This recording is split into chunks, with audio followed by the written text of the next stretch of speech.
Ladies and gentlemen, welcome once again to the Packernet Podcast. I am your host and resident fanalist, as always, Ryan Schlip. Check us out online, packernet.com. Find me on Twitter, pack_daddy. So what I didn't do yesterday is what I said I would as far as looking at a lot of prospects, because yesterday was running errands day. One of the things I did is got a brand new computer, finally. I've been talking about it for months. I've had this lined up for months, and I finally got her done. So hopefully what that will mean is that the jet engine noise, which I know sometimes is very evident, I went back and listened, and I was like, yep, there's like a whistling sound in the background. That's officially done with. And apparently this bad boy's got some kind of audio enhancement stuff, so hopefully it sounds better. I don't know. So you're welcome. But I actually want to start off with something that is kind of a forgotten art form of the Packernet Podcast, something that used to be regularly featured and hasn't been in a very long time. I haven't really plugged it or talked about it, and I've actually borderline neglected it, and I feel kind of bad about that. One of the things in the Packernet Podcast Facebook group that you need to be a part of that I posted is, hey, when I do a giveaway, what would be a cool giveaway? And some of the ideas were serious, some of them were unrealistic, and the rest of them were just not serious. But one recurring thing was, either have one of us on the show or have us, call in and ask questions and whatever. And it's like, that's already a thing. Do people not know that's a thing? It's like, well, that makes sense. Nobody would know that's a thing. I haven't plugged that in like a year. Also, I had regular call-in people that just don't anymore because I never answer their questions on the show anymore. So I want to start with that today. We'll do that after the break. But I also want to let you know that that's a thing, that I have a Google Voice phone number. The reason I emphasize that is that it's not my private phone number, so if you want to stalk or harass me, it's not going to work. And number two, you don't have to worry about calling me being like, hello? Who's this? It goes straight to voicemail. So you just drop a message, good to go. Though I haven't actually put people's voices on in a while, but I can get back. I want to get back to doing that. It's just I kind of got it confused because some people are like, do not put my actual recording on here. So I'm going to start doing that unless you emphasize in the message, number one, I don't want this on the show. Or number two, if you tend to ramble, rant, if it's incoherent, 45 seconds of this, that, it's a question. I mean, it could be a statement. If you want it to be a statement, that's fine. But just try to, don't follow my lead. It's my show. I rant. You get to the point. If you don't, I'll still use it, but I will just summarize it for you. So, looking for like 10 to 15 seconds max here. Some people are, I know Andy has to leave like 3 voicemails in a row because it keeps cutting him off and he can't finish in time. But that's fine. I don't think he wants to be on anyways. But if you want to do that, you want to call, I'll throw your message on the thing and answer it directly or whatever. And for some frustrating reason, all the names are gone. I renamed all this, and they're gone. So it doesn't say Jim and Andy, but I remember Jim and Andy. But anyways, the number for the show is 608-501-0718, 608-501-0718. Feel free to, and you can text that number as well. I get a lot of people that text. Some people got texting so much that it's just kind of like it's not even like a football thing anymore. It's just like, hey, did you see American Idol last night? Like, no, it's wrong number, dude. Stop. I'm kidding. That doesn't happen, but that's a much more relaxed atmosphere. The calling is much more, 608-501-0718. Anyways, get in the group, like the page, rating and review. And planning on today doing the drawing for the giveaway, which will be announced tomorrow. So very, very excited about that. Going to have a brand new t-shirt in the store. Hopefully the winner has a good idea for a shirt. Either way, that's not really the point anyways. They get a free t-shirt of their choosing. It's more me that wants it to be cool. So I could sell a few and recoup the money it's going to cost to get this thing designed. And there I go, thinking out loud again. But why don't we go ahead and take our break? We'll get into the voicemails. And then there's still obviously a ton of stuff to get into today. We'll be right back. Today is the final day, ladies and gentlemen. It's the final day for me to beg and plead for your happiness. To try to reach out into the deep recesses of your mind where you've buried that spontaneous nature you used to have. The one that used to just get in the car and drive to Arizona just because, why wouldn't I? What was I going to do today? Clean the dishes and do the laundry and stare at my television? No, dude, go. Spring training is still going on. Head on down. Follow your favorite baseball team down to Arizona for the Cactus League spring training. Get all that baseball goodness that you could possibly imagine in amazing weather. And then you have the rest of the day to just enjoy Arizona.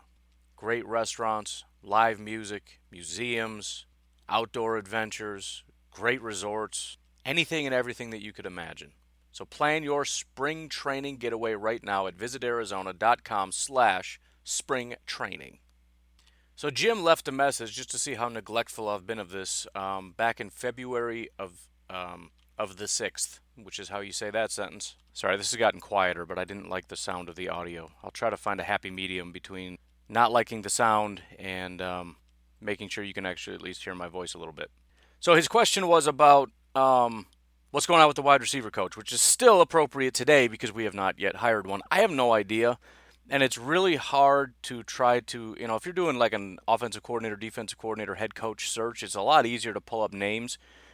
It could just about literally be anybody. I mean, it could be somebody that's been a higher position that maybe is just kind of fallen down. Maybe they were an offensive coordinator at one point and it just wasn't quite working out, so they're going to kind of work their way back down and whatever.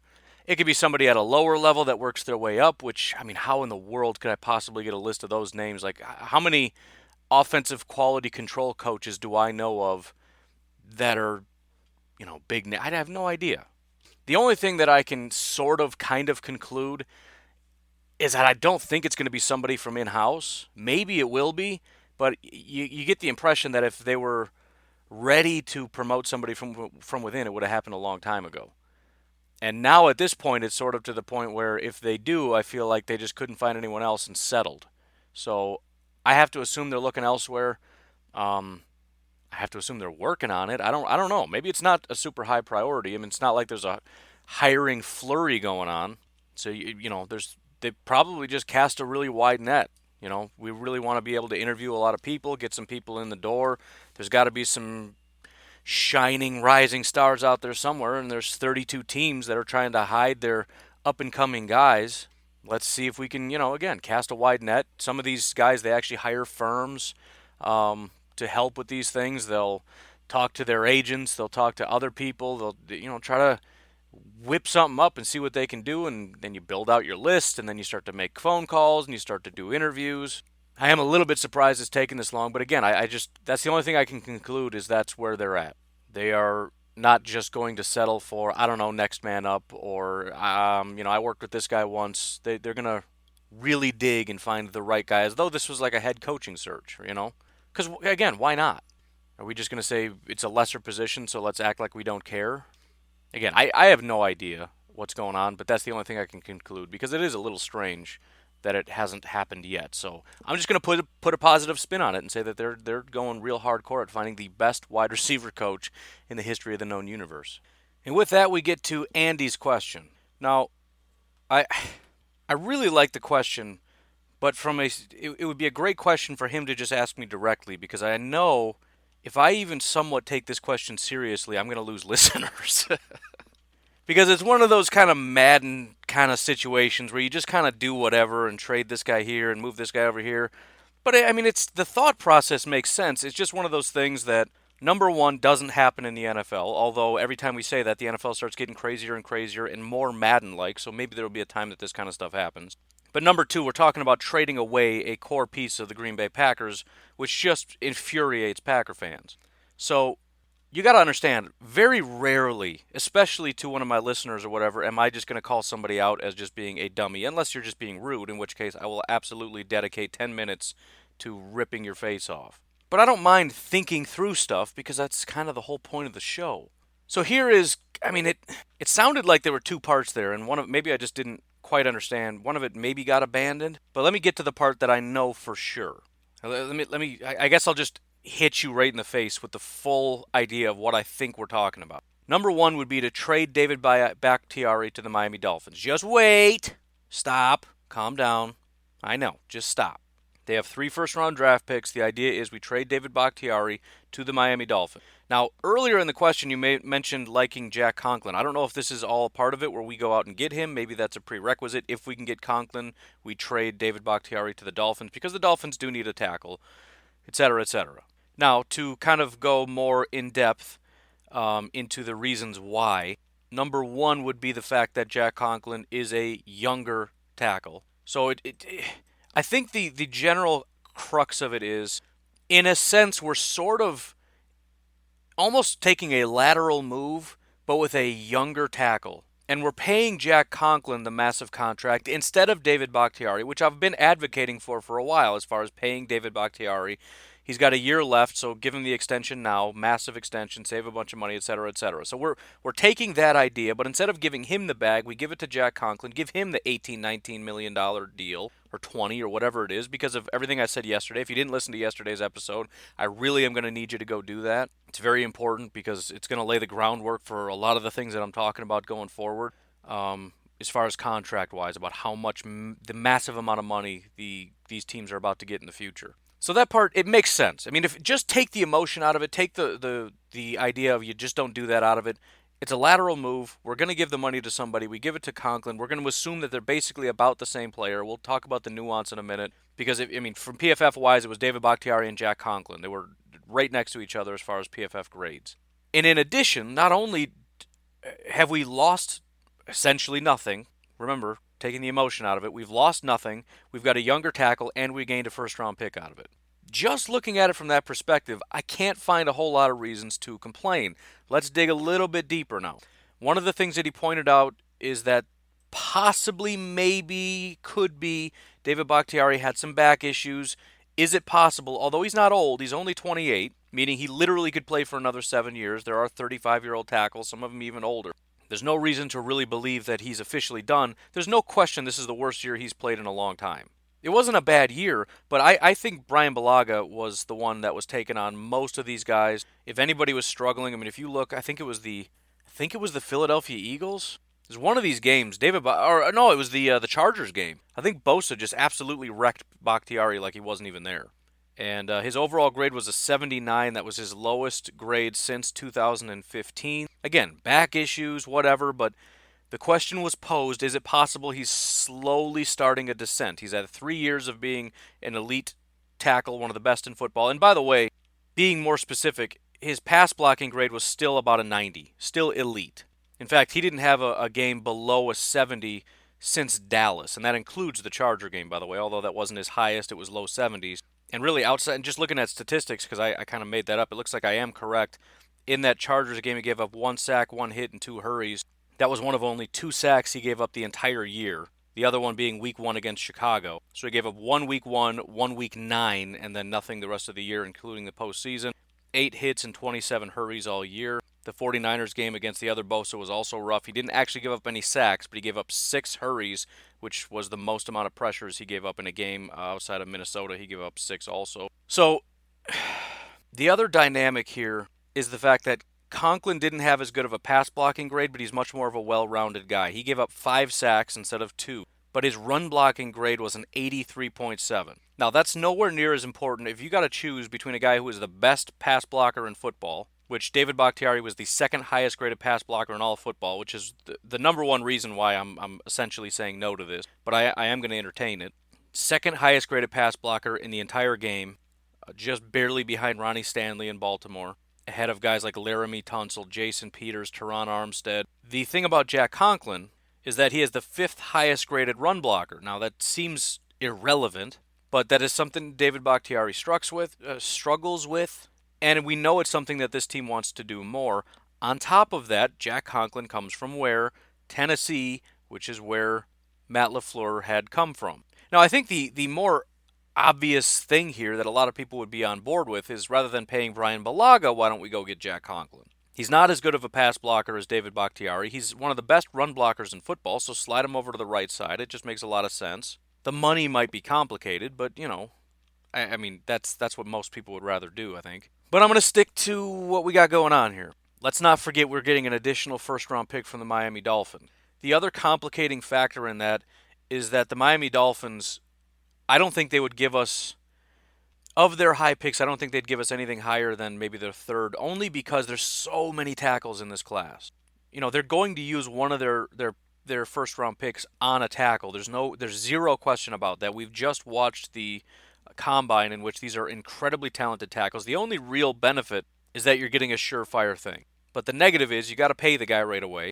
And really, they just traded away Laramie Tunsil for a first-round pick. Laramie Tunsil is almost exactly the same pass blocking grade and run blocking grade as David Bakhtiari. He's basically the same guy.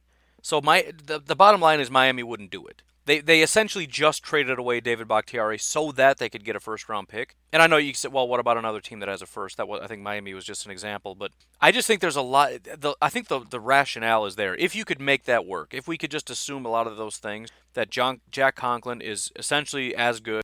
He's going to cost roughly as much because he will. Because if David Bakhtiari gets paid, he's going to be the highest paid tackle in football. If Jack Conklin gets paid, he's going to be the highest paid tackle in football. If they both get paid, Conklin probably gets a little bit more, but we're splitting hairs on how much each guy's going to get. They're going to get the bag. So if we assume the play is roughly the same, which it isn't, Bakhtiari's a better pass blocker. You're getting a first-round pick for a lateral move, costs you the same amount of money. He is a little bit of a better run blocker, which makes sense for what LaFleur wants to do. He has familiarity with LaFleur. All that stuff makes sense. But I guess in general, the NFL just doesn't generally do those kind of Madden type things. I think there is a cohesion along the offensive line. I think there is a element of cohesion with, I mean, that takes time to develop with the offensive line, but beyond that, there's cohesion between the tackle and the quarterback. There was somebody that I just mentioned. I forget who it was. Jedrick Wills, one of the highest graded tackles in this draft class, that a lot of teams are talking about moving him into guard. And it's really weird because he's one of the best tackles in this entire class. Why would they do that? Essentially because through the interview and testing process, he's, to be polite, demonstrated that maybe he struggles in a cerebral sense. Maybe that wasn't a more polite way to say it. He doesn't come across as a very bright guy, and the comment that was made is maybe the person that needs to be the most intelligent outside of the quarterback on a football field, or at least on the offensive side of the ball, is going to be the left tackle. I wouldn't have thought that. That wouldn't have been my guess, but I'll take his word for it. I believe this was Tony Pauline, so he knows more about football than I do, so I'll defer to him. So there is that element, right? This offensive lineman who understands how to work with Rodgers, who has more familiarity with this offense.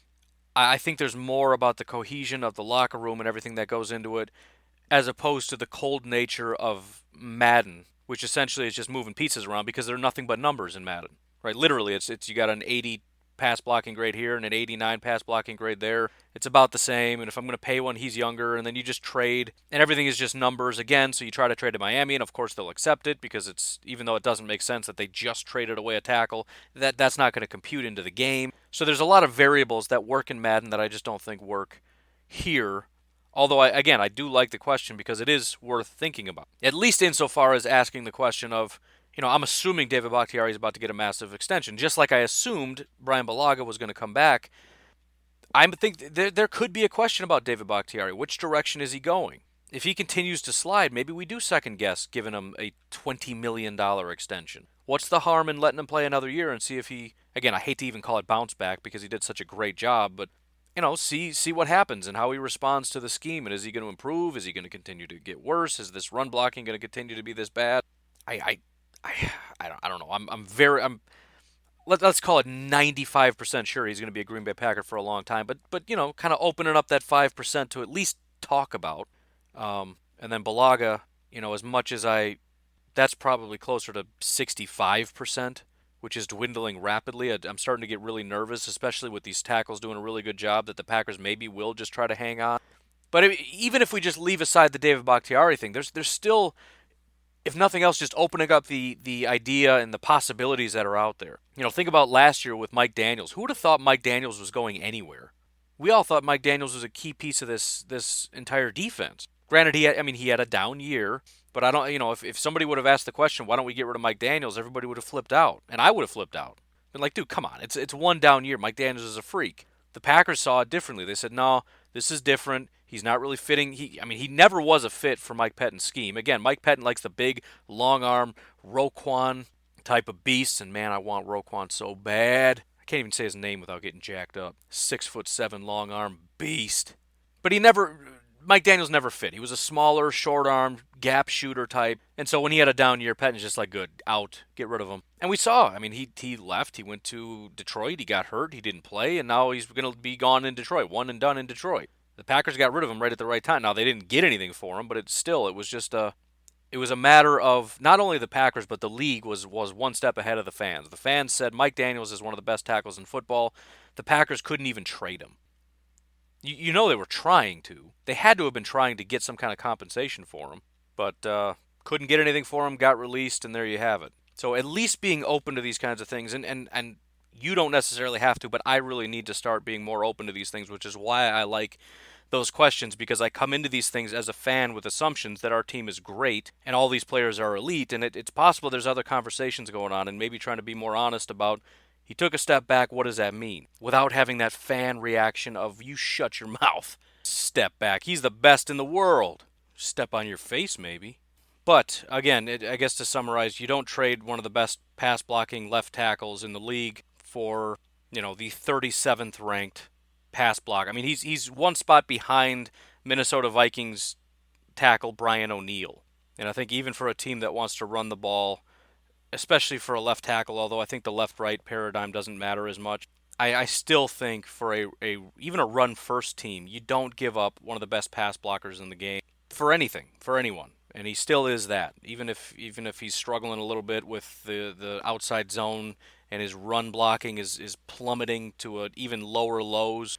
You just don't get rid of him under any circumstance. And again, I even with a back injury, again, PFF did have him take a half a step back, but as a pass blocker, he's not going back at all. Since 2016, he's been an elite pass blocker. Now, it was, I guess you could say, a half a step back, but we're still talking about 90. 93, 94, 93, 90. That's what he's been the last 4 years. So I'm still of the mind that we give him a massive extension this year. Help galvanize the troops, reward the man for what he is, which is one of the best in the game. Give him what he's earned, what he's owed. It's going to help us with our cap. It's not going to hurt us going forward with the massive increases, even if it's only $30 million next year. It's going to be a massive increase over the next 2 years, and it's going to be nothing.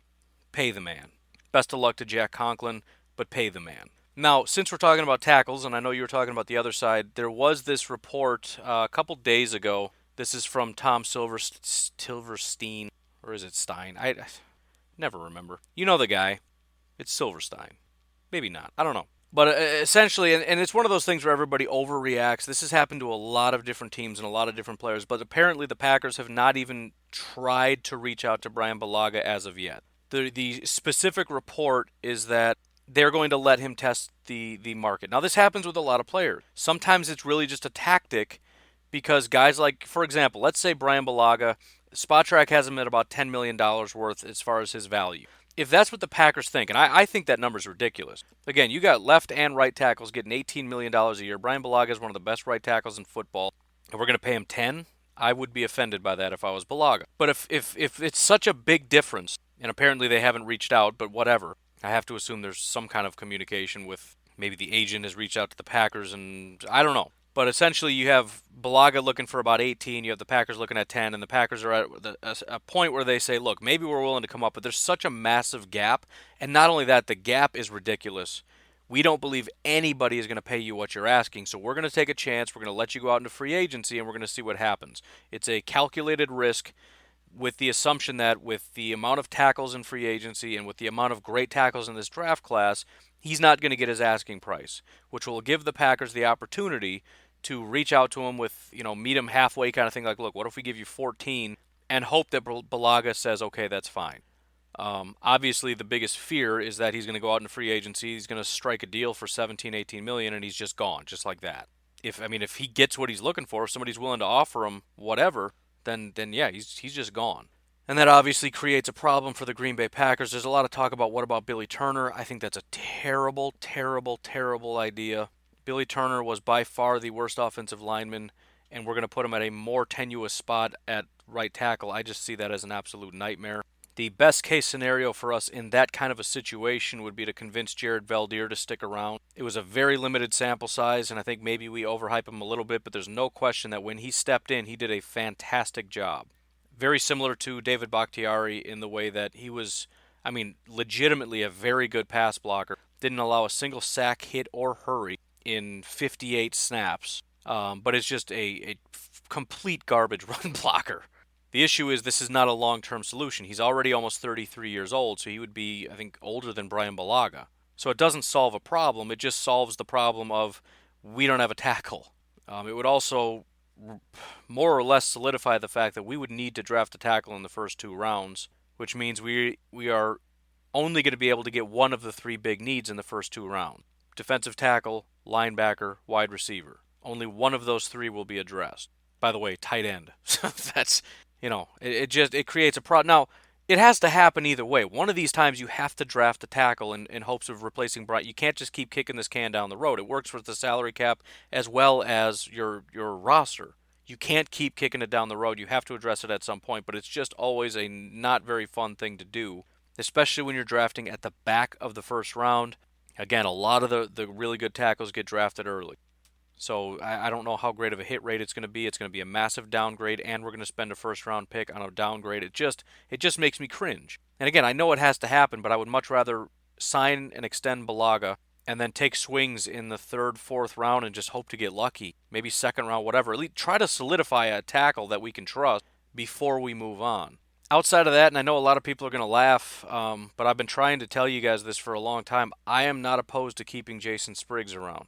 Jason Spriggs was absolutely a laughingstock, worst tackle in the history of the world, but one of the most underrated things is the fact that he has improved. Remember, he's faced a lot of injury issues, but this is a 6'6", 300-pound guy that we traded up in the second round to get because he's an absolute athletic freak. He is only 25 years old. He's not an ideal candidate, I'll admit that, but I still think we're thinking back on 2016 when he was just the worst ever, and we're not giving him the credit of 2018. It was a very limited sample size, but he had several times where he had to step in a full-time capacity. Yes, he got whooped by Khalil Mack, but that's gonna that's gonna happen to anybody. I don't know. I guess if nothing else, if we're gonna get rid of Brian Balaga, we need to keep Jason Spriggs. There's no reason not to. I want to see if he's going to continue to improve because he has shown improvement. And although 2018 version of Jason Spriggs isn't super ideal, it's 2020 now.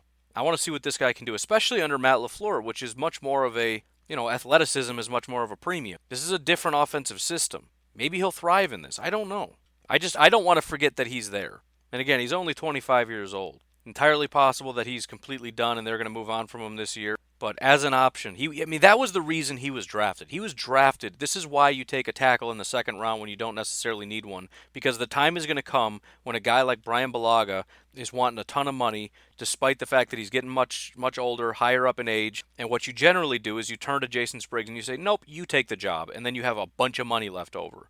The problem is this is seen as a swing and a miss, but I just don't want to quite call it that yet. Show me that it's a swing and a miss. I remember when he was the laughingstock of the NFL. I get it. I also remember when Josh Jackson was an absolute joke, and we were ready to move on, and suddenly he showed a little bit of a flash, and now we're all kind of in wait-and-see mode. That's just where I'm at with Jason Spriggs. I just want to wait and see. Second-round pick. Right, even Kevin King. I'd pretty much written him off as well. He really came in real hard at the end of the last season. Suddenly it's like, wait a minute. Maybe we do have a really good duo here.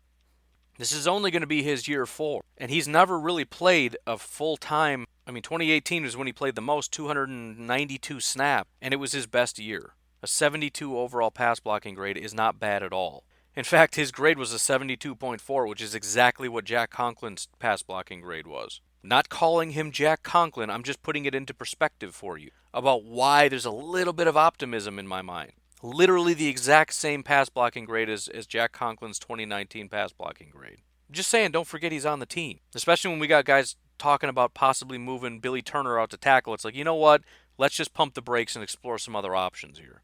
But, it's something to consider. We know the Packers don't like to use tags, and we also know that they're very unwilling to concede to players that are trying to strong-arm the team. Some teams like the Dallas Cowboys are like, all right, just give them everything. All right, they don't mind throwing money around and overpaying. The Vikings obviously love overpaying everybody. The Packers do not. They have a value. This is what you're worth. This is what you'll take. And I don't care how good you are. If you don't accept this, we're going to let you go. Or in the case of guys like Aaron Rodgers, for example, they will negotiate that to the death and find a way to make it work. But they're never going to break for a player. We'll find a way if it's worth it, but you're not going to just take us to the cleaners here. And as great as that is for the Packers never usually being in terrible salary cap situations, it also means that we see guys go maybe a little bit too early at times. So, I don't know. We'll see. We know if it was Ted Thompson, he'd already be out the door, and we would just roll without a tackle because he does not care. We'll see what Goot can come up with. But anyways, now you know what? Let's take a break. Somehow that took a half hour. We'll take a break and we'll be right back with some combine news and information. So again, I don't want to get too in depth on the combine quite yet because everything's just coming so fast and furious. I want to be able to take some time and really evaluate what my thoughts on some of these things are. However, some very good and bad news about the linebackers. Queen and Murray are both very, very fast. Now, they're not the only ones that are fast, but those are the guys that are considered potential options for the Green Bay Packers in the first round. Patrick Queen ran a 4.5, and Kenneth Murray was right behind him at a 4.52.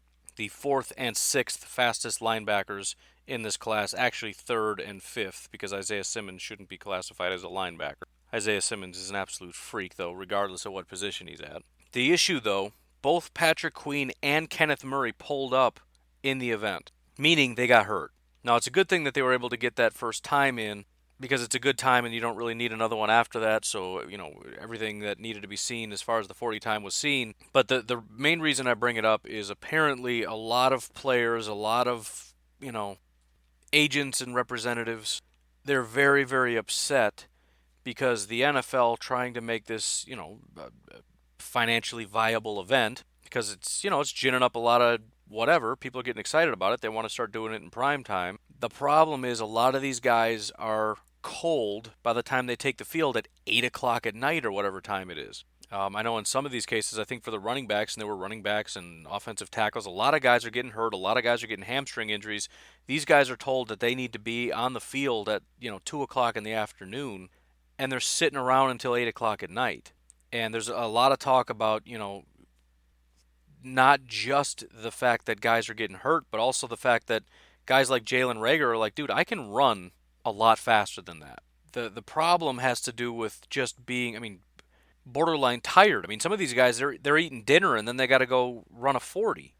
It's like, usually at this point in time, they're eating dinner and they're going to bed. Now they got to, so the testing is all messed up. And so I think there's going to be a major emphasis on pro days because pro days are going to they're not a media event. This is going to be hosted by the schools. They don't care about making money. They care about highlighting their players. And so they're going to try to cast them in as good a light as possible. This is going to be done at the appropriate time, in the appropriate setting, in the appropriate situation. And I think we're going to start to see a lot of different things. And so it's kind of upsetting because we're looking at this and saying, oh, even I knew Henry Ruggs wasn't going to break the record because everybody was underwhelming. Every single person. I thought, this is so weird. And I was trying to figure out why this was happening. Everybody's expectations were he's going to run this, and he runs much slower. And when I saw Jalen Reagor, I just thought, you know what, there's no way Ruggs is breaking this. And it wasn't even really close. But again, I think Reagor's going to blow his time out of the water when his pro day comes. And, the unfortunate thing about the event is I don't think they're going to change it because despite the injuries, this has become a commercially viable product. A lot of people are tuning in. Even more people are going to tune in. They're going to start taking this thing on the road. They're going to take it out of Indy. They're going to move it around the country just like they do with the draft because it's becoming a huge event. A lot of people want to be there. Or they want to see it. They want to watch it. And so I don't know. The one real big negative that might dissuade this is apparently a lot of agents are saying that next year they're not going to let their guys run. They're just flat out going to say, anybody I represent, I'm refusing to let them run. I'm not going to have them go out with cold hamstrings and run a 40-yard dash twice and shred their hamstring to be a spectacle on television. You want to watch my guy come to his pro day. So I think there's going to be somewhat of a battle going back and forth as far as the NFL trying to make more money and the players saying this is dumb. And even the teams have to think this is dumb. They don't want to be out there late, and they don't want to see garbage results and cold players trying to, half asleep trying to get this stuff done. They're there to try to see what these guys can do, and they're getting, 80, 90% of what they can normally do. So, this is certainly a situation where they need to not do that. And I don't even like it anyways. I don't get to watch half of it because I'm passed out by 8 o'clock, which I know is nobody's concern but my own, but it's dumb. It's dumb. They got to find another way. Maybe if you're going to take it on the road anyways, split it up. No, you couldn't do that because you'd have to have the scouts and GMs all split up. Just trying to think how you could do it all on the weekend so it wouldn't be a time issue. Don't know, not my problem. But that is a problem. And it's the reason guys are getting hurt. And you've got DBs, you got corners and safeties that are going today. And it'll be interesting. There might be guys that bow out. I don't know. You would think if there's agents saying next year I'm not going to let guys do this, that you would think last minute they'd be like, no, sorry, not going to happen. I'm not going to risk you getting hurt, especially if you're a lock first round guy anyways. It's like, nah, we're good. Come to the pro day. But again, either way, as far as these linebackers, there's a lot of speed. Everybody that we've been talking about as far as Blake Martinez, Kwiatkowski, Joe Schobert. I mean, the fastest of that entire group, I think, is Blake Martinez at 4.71. We've got, Willie Gay, who I like, at 4.46. Davion Taylor 4.49, Patrick Queen 4.5, Sean Bradley 4.51, Kenneth Murray 4.52, Jordan Brooks is another option out of Texas Tech 4.54, Kaliki Hudson 4.56, Carter Coughlin 4.57, Azur Kamara 4.59. Zach Bond out of Wisconsin even is a 4.65. Malik Harrison, very popular linebacker that I like a lot, is a 4.66. Even Joe Bachie, who's seen as just a straight up, I really like him just as a smash mouth kind of linebacker. I don't think that's where the Packers, the direction they want to go. Nobody really likes that anymore. I still do. But even that guy's a 4.67 and 26 reps on the bench, by the way. Zach Bond was 24, which is impressive. Some other really good performers. Kenneth Murray also dominated the vert. He wasn't the best, but as far as the guys that are available, Kenneth Murray 38 inches. Broad jump, Kenneth Murray was third, just behind Isaiah Simmons at 129. Willie Gay just absolutely tore everything up, by the way. I'm leaving him out of this just because I'm talking about the main two guys. And I don't have Willie Gay that high on my list. He's at the very bottom of my second tier, which would be my 13th overall linebacker. But this guy just tore everything up. I'm going to have to go back, and when I go back and watch this, I'm going to put an emphasis on him. Because speed, he's through the roof. All these testing things, he was just really, really high. The three cone, Malik Harrison, Joe Bachie again. Zach Bond did a great job. Short shuttle, Evan Weaver did a really nice job. Another big, strong, heavy hitter type. So that's going to be important for him to be able to get these shuttles and three cones and stuff really, really high. Or low, I should say. So overall, I just think it's a good linebacker group. As far as speed and athleticism and whatnot, I just think there's a real good opportunity for the Packers to get a good linebacker out of here. It doesn't have to be the first round. Although, again, if it is a guy like Kenneth Murray, it's just such a massive upgrade. And there's no telling. He might be not a very good linebacker or whatever, but just in terms of having the athletic tools that limit Blake Martinez, it's going to be there. Whether or not he's going to be a good football player is the other question that I don't know. Something else that really excited me, is, as much as it's a weird thing to say, but Laviska Shenault apparently is going to need core muscle surgery. The only reason I say that excites me is because I was very, very disappointed with his 40 time. I thought he looked really fast on the field. That was the reason he was actually as high as he was. I was going to put him lower, but I watched him on a couple plays just fly down the field, and I thought, you know what? This dude's actually really fast. So there's all that stuff that I already really like about him, but he actually looks really fast as well. I'm not talking 4.3 speed fast, but I'm talking about not slow. And so when he ran a 4.58, that was disappointing because that's pretty slow. I thought he would be in the, just show me like a 4.5 or a 4.49 or something. So I don't know how much that's going to impact things. A 4.58 is kind of slow and probably would be an issue. Not overly, because that's not really seen as one of his strengths, but in terms of being that next level of good, we already know he can do all this other stuff. The Wildcat, being strong and physical and powerful. But if you add that the dynamic of speed, oh my goodness. So it's given me a glimmer of hope that he could still be that top tier. And again, how much does that hurt? Well, one of the things I want to do, and if I can remember, I'm going to do it right after I'm done with this episode. I want to put a list up of all the guys that will not make it to 30, and I promise you there's going to be more than 30 guys. The reason that's exciting is because it gives you hope for guys like Laviska Shenault or like Jalen Reagor. There was an article, I think, I don't remember where, but it was, why Jalen Reagor won't fall into the second round. And I'm sitting there thinking, yeah, I know why, because if he makes it to 30, he's gone. Which isn't a guarantee. It could be one of these top tackles is still there, they get taken. Could be a linebacker, whatever. But just the idea that it's being talked about, maybe he falls. And you start to look at these guys and you talk about it, and that's what happens every year. You say maybe the Packers will draft Jalen Reagor, and no, without hesitation, somebody jumps in and says he'll be gone.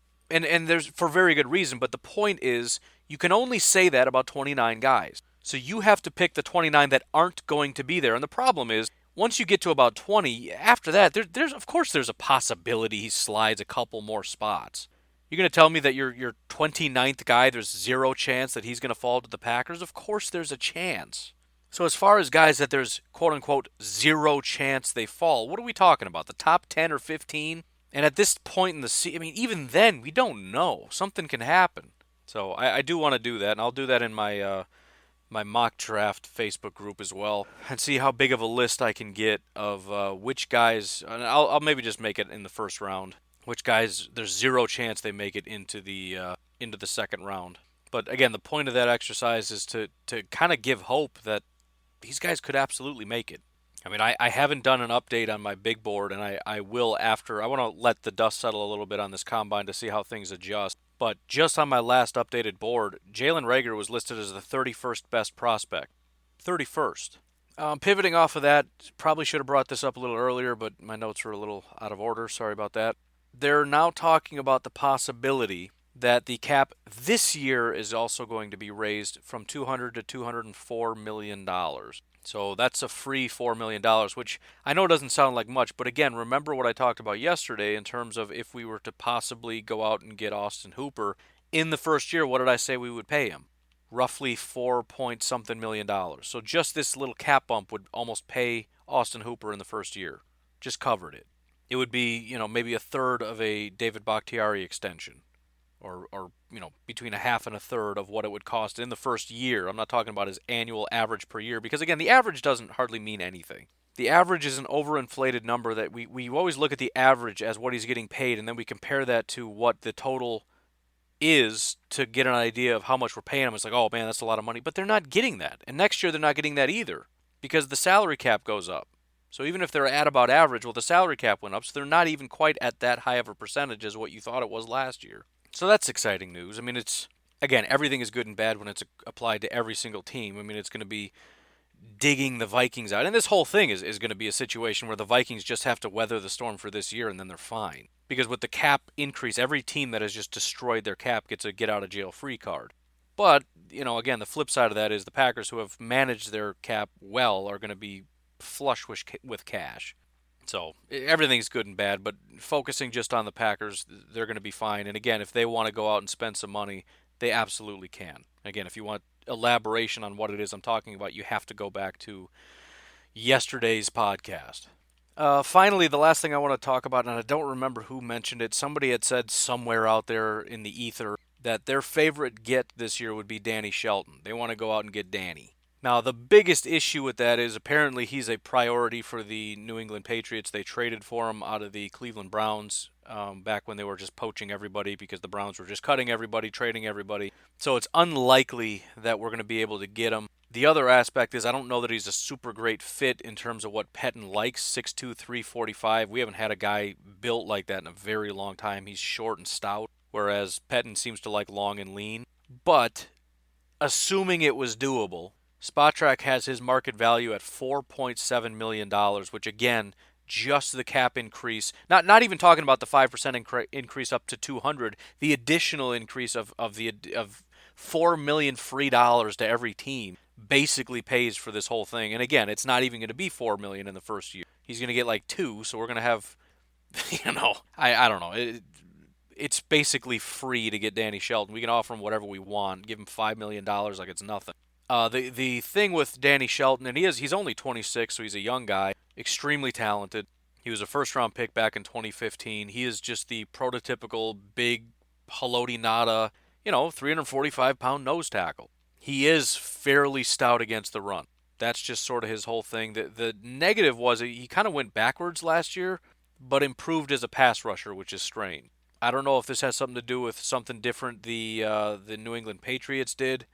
But if we just look strictly at grades, and the reason I do grades for some things as opposed to others is because there's not a lot of good stats for run defense. I mean, there's tackles, but if you're a Packer fan and you think tackles mean anything as far as being a run defender, then I'm assuming you're a huge Blake Martinez fan. But if we just look at his grades, 2016, 83.7, then 79.5, then 76.3, dropped down to 65.4 this past year.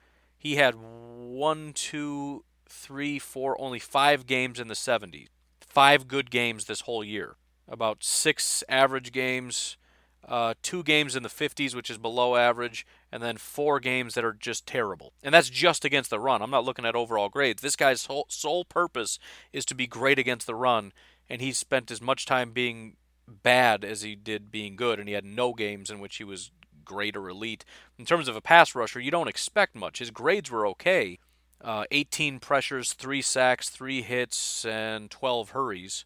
But that's not why you bring him in. You bring him in because he's a big, strong, stout run defender. And the fact of the matter is, in my opinion, at any cost, I don't see bringing in a guy that had his worst year as a run defender as basically just being a mediocre guy when his body type is strictly, I mean, if you're going to be that big, you better be a freak against the run because you offer us nothing else. In a league that always wants pass rush, especially for guys like Pettine, I don't see there's any chance of it happening. If it does, it would be very strange to me because, again, Pettine likes the longer, leaner guys. He likes guys that are going to, use that length to hold off a defender, to be able to two-gap, but also to be lean enough to be able to handle the one-gap assignments, and also to be able to bring pressure when that is necessary. Versatile guys that can move around. I put you inside, I put you outside, from nose tackle to defensive end, from one place to another, whatever that happens to be. Danny Shelton is always just going to be the guy. And that would also mean that if he's strictly going to be a nose tackle, and it's probably going to be a situational nose tackle, he's not going to be out there in pass rushing situations or passing downs. You're going to be running him on and off the field, but when he's on the field, he's the nose tackle, which is Kenny Clark's job. So Kenny Clark is strictly going to be a defensive end now. I don't think it's going to happen. I understand liking Danny Shelton. I just don't think it fits. I don't think it works. I don't think Mike Pettine wants him. I don't think the Packers want him. They want Roquan. Yeah, buddy. Anyways, we'll leave it at that. You folks have yourselves a fantastic Sunday. I will talk to you tomorrow. Have a good one. Bye-bye.